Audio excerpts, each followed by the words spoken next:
Well, hello people, welcome to the next Senpai. Isekai protagonists who have betrayed have to fight against disloyalty from all sides in their reincarnated world, where friends, allies, and even society as a whole turn on overpowered characters. The stories also make play on the genre's supposed power fantasy nature, by starting their heroes at the bottom of society, and struggle to see them climb up by some grueling action. Before we begin, don't forget to subscribe and share this video to anime lovers in every universe. Keeping watching this video and stay awesome. Let's go!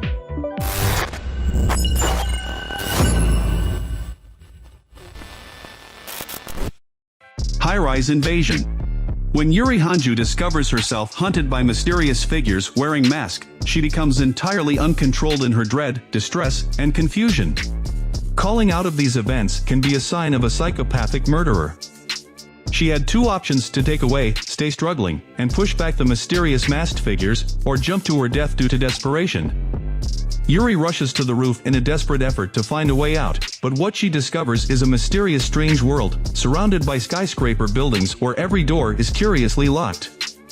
However, she quickly discovers that other hooded assassins are in the area, anxious to threaten their newly found victims, and conscious of their creepiest desires, prompting Yuri to wonder if they will be able to escape alive.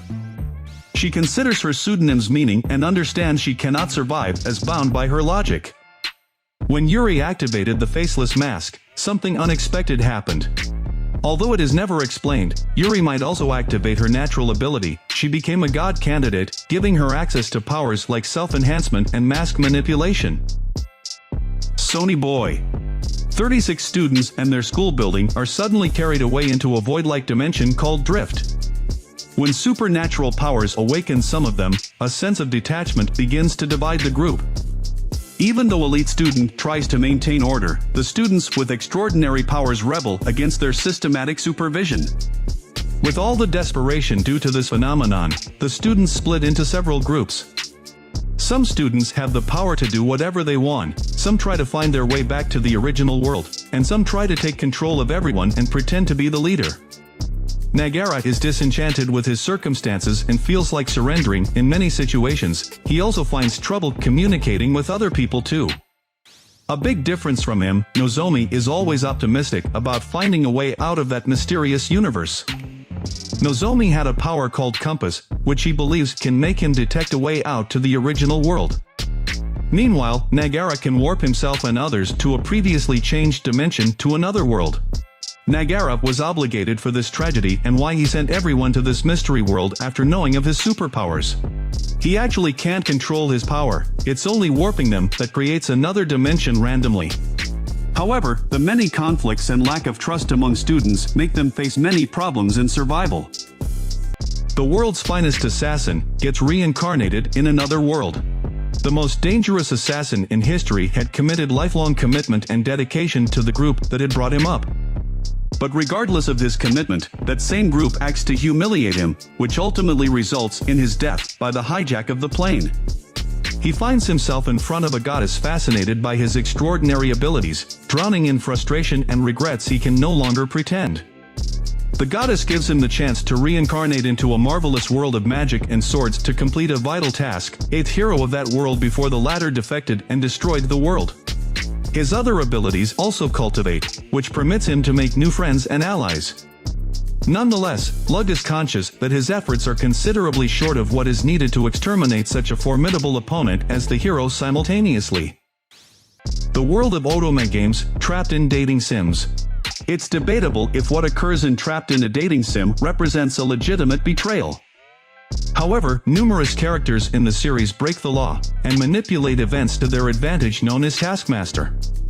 A die-hard gamer struggles through a dreadful dating sim, only to find himself in a short time until he dies exhausted, suddenly transferred into a different world. Leon Bartfort uses his gaming knowledge and experience to put himself within reach of a contented, comfortable existence since he cannot accept his current situation.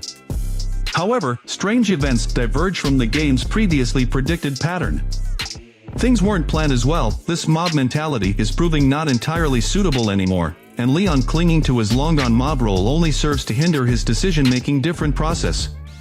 The protagonist will find it practical to resolve every problem in this anime with the help of Luxion, because he is a deuteragonist character powered by hyper-artificial intelligence. With the exciting events unfolding almost hypnotically, this anime will keep your eyes glued to the screen from start to finish and worthy to watch. Uncle from Another World. After being in a coma for 17 years of road accidents, Takafumi's uncle, Yosuke Shibazaki, suddenly wakes up speaking an unrecognizable language and wielding magical powers. After Yosuke showing his magical abilities in real life, Takafumi became interested and enthusiastic about his uncle's experience when he reincarnated into another world. Takafumi decides to take advantage of the situation so that they can make money exploiting his powers. With a spell of memory spirit, Yosuke shows Takafumi his memories of living in another world where he struggled and was full of twisted. Beyond expectation, the local people in the Isekai world frequently hunted and murdered him, cause it came off his ugly face, they classified him as a monster or ogre. On the other side, Yosuke had good magic skills after his determination to survival and frequently acted as a hero by saving others from danger without knowing who he was. He has a selfish attitude and often strives for personal benefit to the detriment of others. Takafumi has to inform Ajisen of everything that has transpired with knowledge of the modern world while he has been away. Spend days helping Uncle adjust to modern society while watching his freak memories of the other world. The Fruit of Evolution. Seiichi Hiragi is a harassed, overweight high school student called a loser and a useless boy by his classmates. One day, proclaimed as a god hacks the intercoms of a certain school, they will be summoned there as heroes, grant with the appraisal and special power in hopes that everyone there becomes the savior and defeat the Demon King. It's therefore recommended to create the group party to keep them safe. It was predictable that Seiichi suffered many rejections from his classmate. Unfortunately, because of this constantly terrible experience, Seiichi finds himself in the endless forest of sadness, besides joining his classmates and having received safe practice in modern society. Discrimination often occurs during hiring, and nature can teach him how to survive. Seiichi's gloomy days only worsen despite his desperate hunt for a solution to his situation. He accidentally consumes the Fruit of Evolution, and as a result, in addition to changing his physical form and healing mentally as a winner, he decides to start. Welcome to Demon School, Iruma-kun. Iruma Suzuki, a 15-year-old human who'd been traded by his parents for money and sold to a demon. In a nutshell, this is because his parents are useless trash who didn't work. Iruma is transported to the demon world by Lord Sullivan, the most phenomenal and influential demon, who formally adopts Iruma as his grandson. Iruma is decided to enroll by Lord Sullivan in the Babel's Demon School, where he immediately wants to party with the demons, Clara Valak and Alice Asmodeus. However, Iruma is warned by Sullivan neither to admit his human identity while attending demon school, since if anyone found out, he would be eaten. He was able to develop skills like his overpowering crisis evasion capability, extreme appetite, and the high survival mode as a side effect of his traumatic experiences during his first 14 years of life. He also wears the golden ring of gluttony on his right hand. This ring is an apparatus that sustains mana, storing it for future uses for any demon that doesn't have magical powers. However, Iruma is kind-hearted and doesn't like conflict when his entire persona and appearance change in his wicked phase. He is more aggressive, arrogant, and confident in himself. At the same time, he is also one of the candidates to become the next Demon King in the Netherworld. Tsukimichi, Moonlit Fantasy. As part of a mysterious contract that a goddess and his parents reached years ago, Makoto Misumi is transferred to another planet to meet the goddess and take on the duties of hero. However, the gods proclaims Makoto to be hideous, forbids him from even having to look at him, and refuses to grant his heroic title. Makoto feels treated like a pest where the protagonist was abandoned in the wilderness by the goddess. Far from human society, in exchange for which she imbues him with the abilities to communication with creatures in another world. Alongside that, he had to think of a way how to survive too. Makoto's innate magical and physical talents awaken due to the differences between Earth and this mysterious world, giving him superhuman strength. Supporting Makoto in building a new environment where everyone could live in peace, he meets a variety of demi-humans and mythical monsters who are fascinated by his abilities. In a world where the goddess herself prohibited him from communicating with others of his sort, Makoto and his friends must help satisfy his desire, possibly overturning society. Arifureta, from commonplace to world's strongest. Hajime Nagumo and his friends are transported to a magical world in Arifureta. They're all heroes with superhuman powers, and our protagonist of the story has just weak alchemical magic.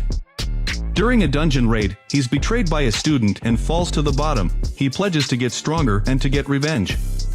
In the Great Orcus Labyrinth, Hajime devours huge demonic beasts and survives thanks to ambrosia and his iron-forged determination. He mystically mutated into a monster hybrid when he devoured the monster's meat and is no longer considered a pure-blooded human. The monster's power modified Hajime's condition, giving him a high status over level 100. Attracted by his persona and overwhelming power, Hajime and his harem guild were accompanied on a journey to find their way back home while transforming from commonplace to the world's strongest. The Rising of the Shield Hero. The four cardinal heroes are a group of ordinary Japanese men, who were summoned to the kingdom of Melromark to become the saviors. Life is sweet for the spear, bow, and sword heroes, but the shield hero is seen as powerless and is largely ridiculed. Due to his weak shield, Naofumi is mocked and disparaged by his fellow heroes, and the kingdom's people due to his weak offensive ability and lackluster personality. However, the first princess of Melromark soon betrays him, and he is falsely accused of manipulating her. Naofumi places off on his quest to build himself and his reputation while carrying a raging storm of pain and betrayal in his heart. After meeting Raftalia and Philo, Naofumi starts to heal emotionally and trust his companions. Naofumi and the guild are forced to battle for the kingdom's existence and save the Melromark residents from an unfavorable future as the waves approach the realm.